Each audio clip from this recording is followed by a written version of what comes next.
Greetings everyone, my name is Leslie May Dahayko and I will present po yung how I normalize the given dataset from a normalized form to dun sa 3 normal form.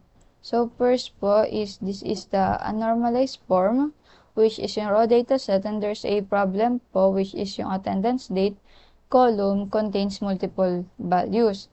So this is the multiple values po January 10 and January 12. So, para maayos po natin yan is gagamit po tayo ng first normal form.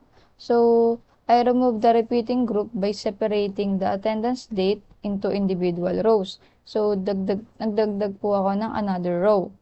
So, instead po of having multiple values or dates in one column po, each row now po contains only one attendance date. And the second normal form naman po is by removing the partial dependencies. So, I divided the data po into 3 tables which are the student table, course table, and attendance table po.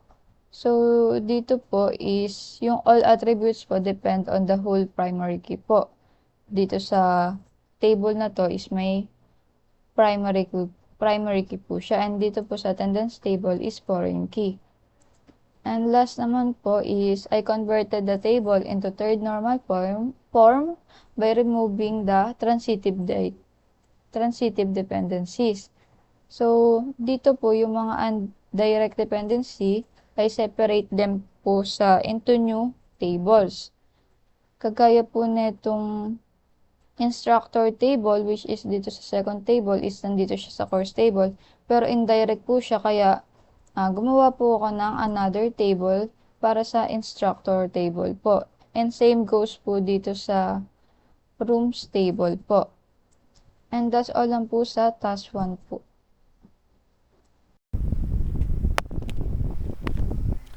Greetings everyone, I'm King James Mata and now this is task 2 of the case study Smart Campus and Monitoring System, and this is our entity relationship diagram.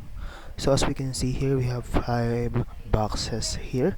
This tells about their strong entity, and this is the tables that we have: students, courses, instructors, attendance, and rooms. So we're gonna talk about it later.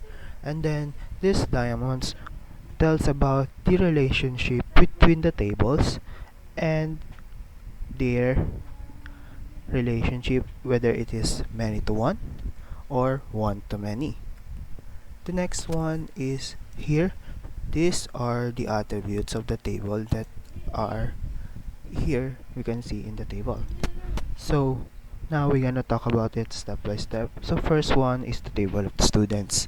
We have student ID, which is the primary key, and this is bolded to see that this is the primary key of this entity.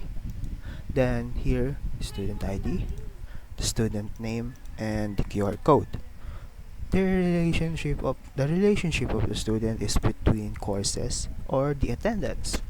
So many students can be enrolled in one courses, which is the course table that consists of course ID, course name, and you can see here the instructor ID, foreign key, and the room ID, foreign key. Then if students here, the relationship between the attendance recorded for one student can be recorded for many attendants. The attendance consists of the primary key attendance ID, the student ID foreign key, the course ID foreign key, and the attendance date. The attendance can have many record in the room, in a one room. The room ID is the primary key, consists of room name and also the building. Back to the courses. Courses can have many taught by a single instructor. That instructor have name and also the contact. Furthermore, this is the primary key of the instructor's table. So that's it for my part. Thank you very much. This explains all the entity relationship between the system. Greetings everyone. My name is Justin Carmelavi. So I'll explain you about tax tree. So first is we gonna create the database using create database smart campus. And set is our active schema using use smart campus. This is ensure all our tables go to the right place.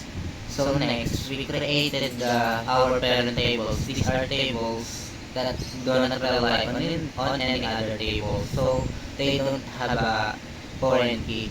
We started with instructors, rooms, and students. So for students, we use unique on the QR code because no two students should share the same attendance in a QR. So finally, we created the tables that relies on the others, which is in course and attendance. For courses, we added a foreign key to the to the link to the link bank, the instructor ID and room ID. For attendance, which is our transaction table, we link it to both student ID and course ID. Creating them is the orders prevent MySQL from throwing a missing reference error. So that's all. That's all my part. Thank you. Hi, Dama, greetings. My name is Marilyn Abella, and I'm going to explain the task 4, DML or data manipulation language, as well as the task 6, subqueries in this laboratory app in IM1. So first we have the DML. So this is how we interact with the actual information in our tables. So we use this insert into command to populate our schema. Just like when we enter the insertion of 10 instructors to the table instructors, the 10 rooms to the table rooms, and the 10 students to the table students. So notice the order how we insert the data into the tables or in the schema. So we start by filling the parent tables, which are the instructors, rooms, and students. We do this because our table is a parent table. And courses or tables like this courses table and attendance table has foreign keys that rely on the existence of the uh, parent table or primary keys or primary ID to enable to insert data in those tables. So um if we try to insert a course before a teacher exists, the database would reject it because DML is all about precision. So it ensures that data flows into the system in a way that respects the relationship that was built in the schema. So we also enter the 10 courses in the courses table and the 10 attendance in the courses in the attendance table. So for the next part, we have the subqueries.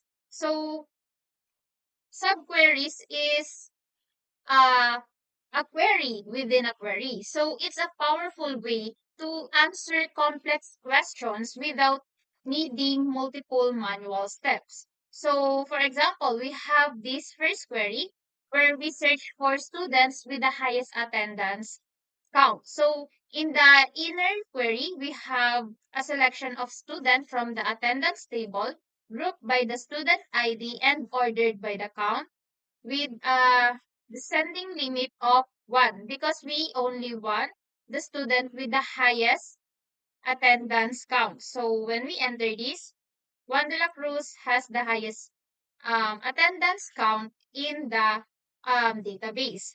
And we also have here the last example for the subquery wherein we find the student who attended database systems or the course of database systems. Instead of hunting the student ID, then course ID, then name, we nest our search just like this nested select query. So first we have the innermost part which finds the course ID for database systems.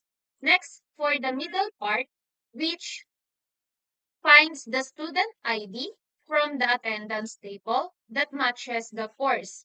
And lastly, for the outermost part, which returns the student name from the student's table. So when we enter this query, Juan de la Cruz also attended the database systems course in the database or here in our database. So that's all for my part. Thank you.